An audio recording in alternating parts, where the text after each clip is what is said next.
My ex-fiancée secretly befriended my wife in our new city and tried to get her drunk at a club. Am I the A for wanting my wife to cut her off? My ex-fiancée, Jess, and I started dating in my sophomore year of college. We met through mutual friends and connected quickly. She was outgoing and social. I'm more reserved, but I enjoyed being around her energy. We got engaged on graduation day.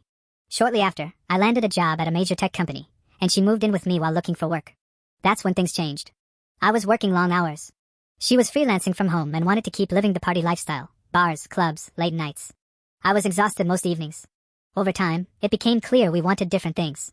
I wasn't comfortable with the heavy drinking scene or the way she interacted with other guys when she went out. After 2 years, I ended the engagement. The breakup was messy. She tried to reconnect for nearly a year.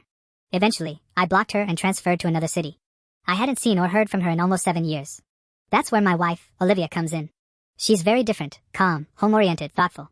We dated for 3 years and have now been married for 2. We moved to a new city together. One minor issue we've always had is Thursday nights. I play online games with my college friends. It's something we've done for years.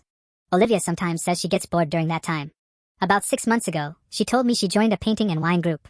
It was a small group of women who met weekly to paint, talk, and socialize. I was happy she found something to enjoy. She mentioned one of the women was named Jess, but I didn't think anything of it. 2 weeks ago, Olivia told me the group was celebrating Jess's birthday with dinner and drinks at a club. That surprised me because Olivia doesn't enjoy loud environments, but she said she'd just go for a bit. At 10 p.m., I got a call from her asking me to pick her up. Her voice sounded uncomfortable. When I arrived at the bar and walked in, I immediately recognized Jess, my ex-fiancée. She looked just as shocked to see me. I kept things polite, said hello briefly, and Olivia and I left. In the car, Olivia explained everything. Jess had started the painting group. She had divorced 2 years ago and moved to our city. Olivia had no idea this was my ex, and honestly, I didn't even know Jess lived here. That night at the club, Olivia said she felt increasingly uncomfortable. Jess and another single friend were encouraging attention from men at the venue and inviting them over. Jess was urging everyone to drink more and have fun. She was especially hyping Olivia up to 2 men who bought drinks for the table. Olivia felt pressured. She excused herself to the restroom and called me. That's when I picked her up.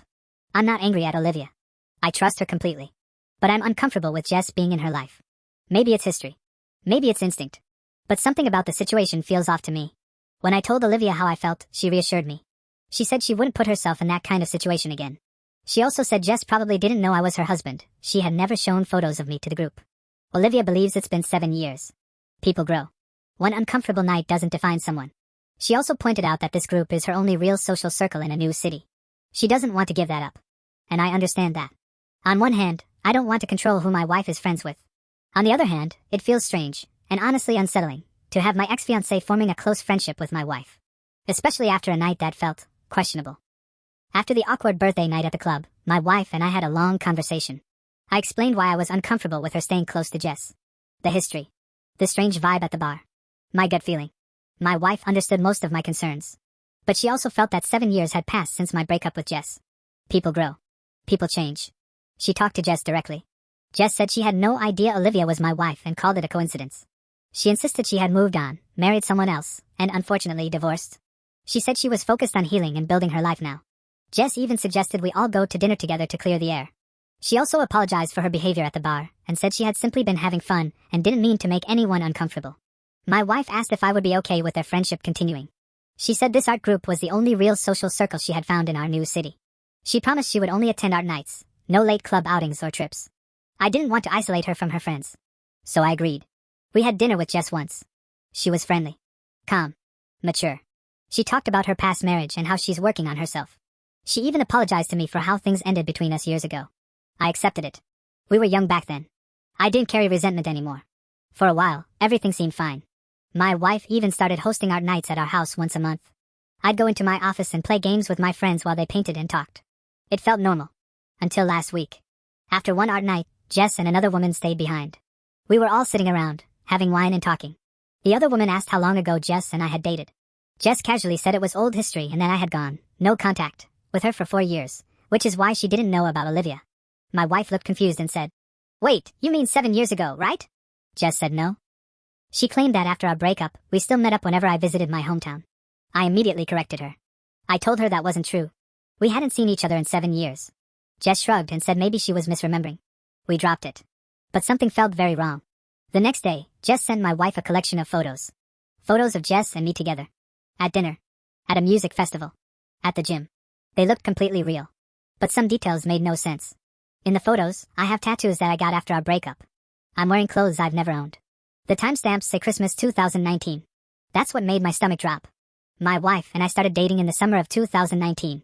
Yes, I did take a solo trip back to my hometown during Christmas 2019. But I never saw Jess. Never. My wife is furious. She asked why I didn't tell her I met Jess back then. I told her, because I didn't. She called Jess. Jess told her we did meet, but it was platonic, and not what she thinks. She claimed I told her I was single. I confronted Jess directly. She told me I was foolish for not telling Olivia about meeting her, and also for not telling her about Olivia. She doubled down. Now my wife believes the photos over me. I offered to show her phone records, but my carrier only keeps detailed logs for 3 years. I offered to have her call my family and friends from that trip. She says they would cover for me. I am completely lost. The photos look authentic. The timestamps are clear. The tattoos are accurate to that time period. But the events never happened. I have not seen Jess in 7 years, until that night at the club. Yet somehow, images are suggesting otherwise. My wife says she doesn't even care if I met Jess back then, she just can't understand why I would lie about it. But I'm not lying. And I don't know how to prove something that never happened. After Jess sent the photos to my wife, I went into full damage control mode. I was determined to prove they were fake. I showed the images to 3 different acquaintances who are good with editing and digital media. I asked them to look for inconsistencies, lighting errors, distortion, metadata issues, anything. They found nothing obvious. That's when things got worse. I called my parents. My mom looked at one of the photos and immediately recognized the gym. It was the YMCA that she and my dad went to. She even remembered that I had used their guest passes during that visit. Then I called a friend who had met up with me during that same trip. He identified the park in another photo and confirmed we had gone there for a Christmas tree lighting ceremony. The locations were real. I had been there. So how did photos exist of Jess and me together at those exact places? None of it made sense. While I was spiraling, trying to understand how this was possible, Jess was doing the opposite. She was calming my wife down.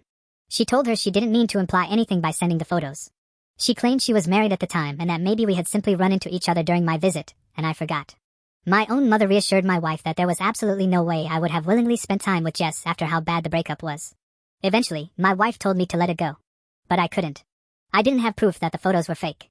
And I had a terrible feeling that something worse was coming. Last night, something shifted. My wife skipped her usual painting night with Jess and told me she just wanted to stay home and read. I offered to stay with her, but she insisted I go play video games with my college friends like I do every Thursday. During our gaming session, I told my 3 closest friends everything. The photos. The timeline. The confusion. The conversation turned into them criticizing Jess and recalling old stories about how manipulative she could be. After we logged off, one of my friends, Jim, called me privately. His tone was serious. He asked if I was alone. I wasn't. My wife was in the other room. I quietly went into the bedroom, put him on speaker, and gestured for her to stay quiet. What he told me next stunned both of us. Jim admitted he had been in contact with Jess for 3 years. She had reached out while she was still married and planning to leave her husband. At first, it was casual catching up. Then she started asking about me. She knew I was engaged. She asked about my life. And then Jim said something that made my stomach drop. Jess had told him about my wife being in her painting group. She described the night at the club completely differently from what my wife told me. According to Jess, my wife was heavily drinking and flirting with multiple guys. She even sent Jim photos. Photos of my wife hugging and kissing a guy on the cheek. Jim forwarded them to me immediately. My wife was staring at the screen in disbelief. She calmly explained that those were the same guys Jess had invited to their table. Yes, they bought drinks, but she said she never hugged or kissed anyone. Then she noticed something chilling. Her Apple Watch was on the wrong wrist in the photo. She always wears it on the same wrist. The images were altered. Jim also admitted that Jess frequently talked badly about my wife. She seemed obsessed. And then another realization hit. Last year, Jim and his family visited us. He was gone for an entire day, claiming he had to work from his office in our city. Now my wife wonders if that wasn't the whole story. Jim swore he hadn't told Jess much about me, but he admitted he had mentioned our weekly game nights and how my wife sometimes felt bored on those evenings. Information that Jess could easily twist. Before hanging up, Jim asked me not to tell anyone that he and Jess had been in contact. He said it could cause problems in his own marriage. That didn't sit well with me. 15 minutes after that phone call ended, Jess messaged my wife. She said they missed her at painting night and that she'd see her next week. As if nothing had happened. The timing gave us chills. My wife now wants to go completely no contact with Jess. But I'm not sure that's enough. Jess somehow knew exactly where I was during my 2019 trip. She had altered photos of my wife. She had been talking to my friend for years. And I have no idea who else she's talking to, or what else she might be sharing.